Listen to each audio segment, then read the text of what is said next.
Iran ga kanna lan sokna ringai talakta United States military na South Korean military ga yamna chawna freedom seal kauba lan auraiba gi thabak hokre South Korea gi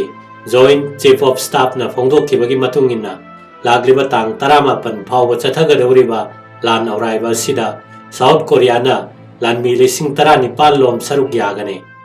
US forces Korea gi maikaidagidi training asida American lan mi kaya yamna saruk yagani haibadu phongdokkide North Korea gi threat mayoknariba elai ani asigi marakta apunbagi lan auraiba gi thabak chathariba si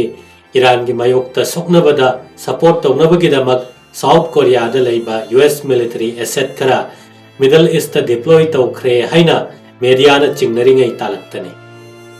Iran na blockade tawduna prithvi gi mafam kaya da thau puthokpada yamna akaiba piriba akhuba samudra gi lambi Strait of Hormuz asi US military na kudum chanchinduna thau gi supply hanagi phibam da tahannaba honagani US military gi pukning lepa si Iran gi regime na bhap tadri haina United States ki War Department ki Secretary Pete Hegseth na phongdokre American forces na Iran gi Navy mapangal thugaiba gi thabak hana hokre yamna maruiba jahaz ki lambi lakshan nabagi damak makata na action lokhatnaba sem sari haina Hegseth na phongdokhe Chairakasida Saudi Arabia gi sarkar na ngasi Gulf Cooperation Council ki member state singda amasung marup mapangi mari leinaba leibak singda Iran attack tawriba si kanna yaningdaba phongdokre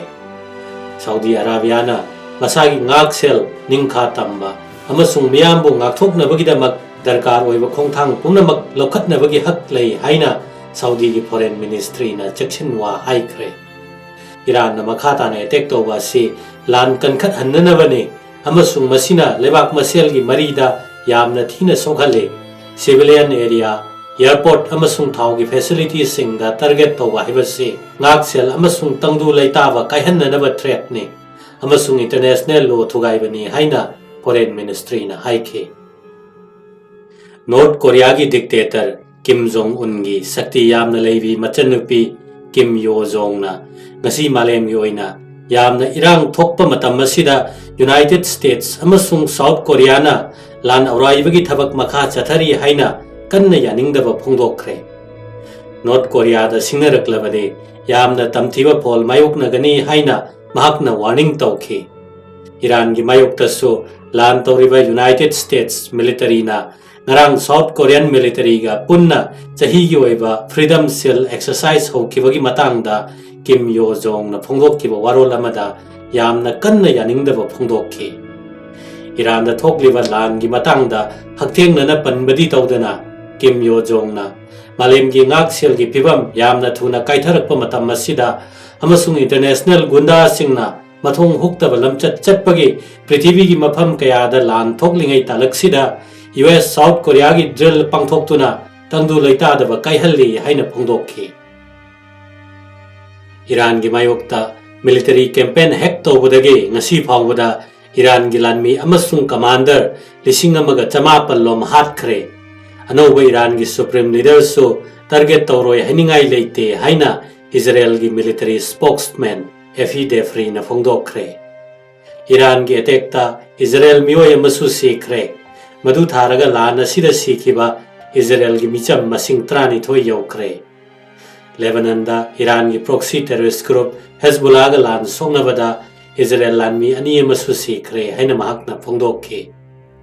US amasung Israel force na Iran da attack tawba hokraba matung mioi punna lising ani ga chani kuntrani pandi hospital da pukhatki madugi manungda maribudra mathoide makhata na hospital da leiri haina Israel gi health ministry na phongdokre marakasida Israel gi prime minister Benjamin Netanyahu na Iran da political gi ahongba purak pahibasi Iran gi prajana tawjagadabane maduda Israel na mateng pangba yai haina phongdokre Israel na sathariba military campaign asida Iranian leadership ta yamna thina sokhalli haina Netanyahu na National Health Command Center da lakpada phongdokhe United States ki President Donald Trump na Russian President Vladimir Putin da phone tawduna ꯌꯥꯝꯅ ꯃꯔꯨꯑꯣꯏꯕ straight of ꯍꯔꯃꯨꯖ blockade ꯇꯧꯈꯤꯕ ꯑꯃꯗꯤ ꯌꯨꯀ꯭ꯔꯦꯟꯗ ꯊꯣꯛꯂꯤꯕ ꯂꯥꯟꯒꯤ ꯃꯇꯥꯡꯗ ꯋꯥꯔꯤ ꯁꯥꯅꯈ꯭ꯔꯦ꯫ President ꯑꯅꯤ ꯑꯁꯤꯒꯤ ꯃꯔꯛꯇ ꯄꯨꯡ ꯑꯃ ꯍꯦꯟꯅ ꯋꯥꯔꯤ ꯁꯥꯅꯗꯨꯅ ꯏꯔꯥꯟ, ꯌꯨꯀ꯭ꯔꯦꯟ ꯌꯥꯎꯅ ꯏꯁꯨ ꯀꯌꯥꯒꯤ ꯃꯇꯥꯡꯗ ꯋꯥꯔꯤ ꯁꯥꯅꯈꯤ꯫ ꯃꯗꯨ ꯃꯔꯨꯑꯣꯏꯅ ꯌꯨꯑꯦꯁ ꯑꯃꯁꯨꯡ ꯏꯖꯔꯦꯜꯅ ꯏꯔꯥꯟꯗ ꯂꯥꯟꯗꯥꯕꯒꯤ ꯃꯇꯥꯡꯗ ꯑꯃꯁꯨꯡ ꯔꯁꯤꯌꯥ, ꯌꯨꯑꯦꯁ ꯑꯃꯗꯤ ꯌꯨꯀ꯭ꯔꯦꯟꯒꯤ ꯃꯔꯛꯇ ꯂꯩꯅꯔꯤꯕ ꯃꯥꯏꯀꯩ ꯑꯍꯨꯝꯒꯤ ꯋꯥꯔꯤ ꯁꯥꯅꯕꯒꯤ ꯃꯇꯥꯡꯗ ꯑꯣꯏꯈꯤ ꯍꯥꯏꯅ ꯔꯁꯤꯌꯟ ꯄ꯭ꯔꯦꯁꯤꯗꯦꯟꯁꯤꯌꯦꯜ ꯑꯣꯐꯤꯁꯅ ꯐꯣꯡꯗꯣꯛꯈꯤ꯫ ꯅꯦꯄꯥꯜꯒꯤ ꯄꯥꯔꯂꯤꯌꯥꯃꯦꯟꯇꯔꯤ ꯃꯤꯈꯜꯗ ꯌꯥꯝꯅ ꯆꯥꯎꯅ ꯃꯥꯏ ꯄꯥꯛꯂꯕ ꯔꯥꯁꯇ꯭ꯔꯤꯌꯥ ꯁ꯭ꯋꯥꯇꯟꯇ꯭ꯔ ꯄꯥꯔꯇꯤꯒꯤ ꯄ꯭ꯔꯥꯏꯝ ꯃꯤꯅꯤꯁꯇꯔꯒꯤ ꯃꯤꯔꯦꯞ ꯕꯥꯂꯦꯟꯗ꯭ꯔ ꯁꯥꯍꯅ ꯅꯦꯄꯥꯜ ꯑꯃꯁꯨꯡ ꯏꯟꯗꯤꯌꯥꯒꯤ ꯃꯔꯛꯇ ꯂꯩꯔꯤꯕ ꯏꯇꯤꯍꯥꯁꯀ ꯀꯣꯟꯅꯕ ꯃꯔꯤ ꯑꯁꯤ ꯍꯦꯟꯅ ꯆꯦꯠꯁꯤꯟꯍꯟꯒꯅꯤ ꯑꯃꯁꯨꯡ ꯃꯍꯩ ꯌꯥꯟꯕ ꯑꯣꯏꯅꯕ ꯍꯣꯠꯅꯒꯅꯤ ꯍꯥꯏꯅ ꯐꯣꯡꯗꯣꯛꯈ꯭ꯔꯦ꯫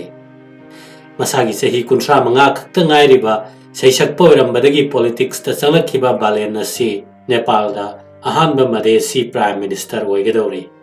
ꯃꯍꯥꯛ ꯑꯁꯤ ꯂꯩꯕꯥꯛ ꯑꯁꯤꯗ ꯈ꯭ꯋꯥꯏꯗꯒꯤ ꯅꯍꯥ ꯑꯣꯏꯕ ꯃꯤꯌꯥꯝꯅ ꯏꯂꯦꯛ ꯇꯧꯕ ꯑꯦꯛꯖꯤꯀ꯭ꯌꯨꯇꯤꯕ ꯍꯦꯗꯁꯨ ꯑꯣꯏꯒꯗꯧꯔꯤ꯫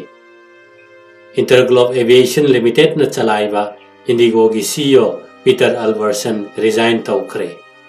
ꯃꯁꯤ ꯃꯃꯥꯡ ꯆꯍꯤꯒꯤ ꯗꯤꯁꯦꯝꯕꯔ ꯊꯥꯗ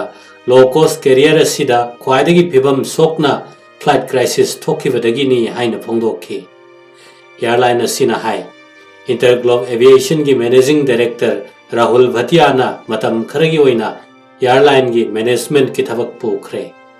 ꯈꯨꯗꯛꯇꯒꯤ ꯄꯤꯇꯔ ꯑꯜꯕꯔꯁꯟ ꯏꯟꯗꯤꯒꯣꯒꯤ ꯁꯤꯏꯑꯣ ꯑꯣꯏꯕꯗꯒꯤ ꯇꯣꯛꯂꯒꯅꯤ꯫ ꯕꯣꯔꯗ ꯑꯣꯐ ꯗꯥꯏꯔꯦꯛꯇꯔꯁꯅ ꯑꯣꯔꯒꯅꯥꯏꯖꯦꯁꯟ ꯑꯁꯤꯗ ꯃꯇꯦꯡ ꯄꯥꯡꯂꯝꯕꯒꯤꯗꯃꯛ ꯄꯤꯇꯔꯕꯨ ꯊꯥꯒꯠꯈꯤ ꯑꯃꯗꯤ ꯃꯍꯥꯛꯀꯤ ꯇꯨꯡꯒꯤ ꯄꯨꯟꯁꯤꯗ ꯃꯥꯏ ꯄꯥꯛꯅꯕ ꯄꯥꯎꯖꯦꯜ ꯄꯤꯈꯤ꯫ ꯃꯦꯘꯥꯂꯌꯥꯒꯤ ꯒꯥꯔꯣ ꯍꯤꯜꯁ ꯗꯤꯁꯇ꯭ꯔꯤꯛꯇ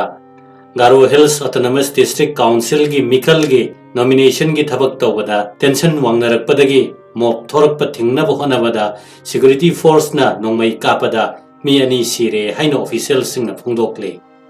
ꯊꯧꯗꯣꯛ ꯑꯗꯨ ꯆꯦꯕꯤꯅꯥꯡ ꯑꯦꯔꯤꯌꯥꯗ ꯊꯣꯛꯈꯤꯕꯅꯤ꯫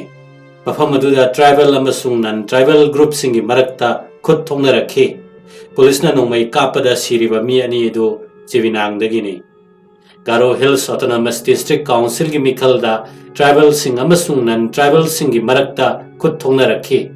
ꯃꯗꯨꯗ ꯑꯥꯏꯟꯅ ꯌꯥꯗꯕ ꯃꯑꯣꯡꯗ ꯃꯤ ꯄꯨꯁꯜꯂꯛꯄ ꯑꯗꯨ ꯇꯟꯈꯥꯏꯅꯕ ꯄꯨꯂꯤꯁꯅ ꯅꯣꯡꯃꯩ ꯀꯥꯞꯈꯤꯕꯅꯤ꯫ ꯋꯥꯔꯜꯗ ꯀꯞ ꯂꯧꯈ꯭ꯔꯕ ꯅꯨꯄꯥꯒꯤ T20 ꯇꯤꯝ ꯑꯃꯁꯨꯡ support staff board of control for cricket in India (BCCIꯅ) ꯂꯨꯄꯥ ꯀꯣꯇꯤ 191ꯒꯤ ꯁꯦꯟꯒꯤ ꯃꯅꯥ ꯄꯤꯔꯒꯅꯤ ꯍꯥꯏꯅ ꯂꯥꯎꯊꯣꯛꯈ꯭ꯔꯦ꯫ ꯏꯟꯗꯤꯌꯥꯒꯤ ꯅꯨꯄꯥ T20 ꯇꯤꯝ ꯑꯗꯨꯗ ꯌꯥꯎꯈꯤꯕ ꯁꯥꯟꯅꯔꯣꯏ 15ꯅ ꯂꯨꯄꯥ ꯂꯥꯈ 3,000 ꯑꯗꯨꯒ ꯑꯇꯩ ꯂꯦꯝꯍꯧꯔꯤꯕ ꯂꯨꯄꯥ ꯀꯣꯇꯤ 94ꯅ ꯀꯣꯆꯤꯡ ꯁ꯭ꯇꯥꯐ ꯑꯃꯁꯨꯡ ꯑꯇꯩ ꯁꯄꯣꯔꯠ ꯁ꯭ꯇꯥꯐꯁꯤꯡꯗ ꯌꯦꯟꯊꯣꯛꯂꯒꯅꯤ꯫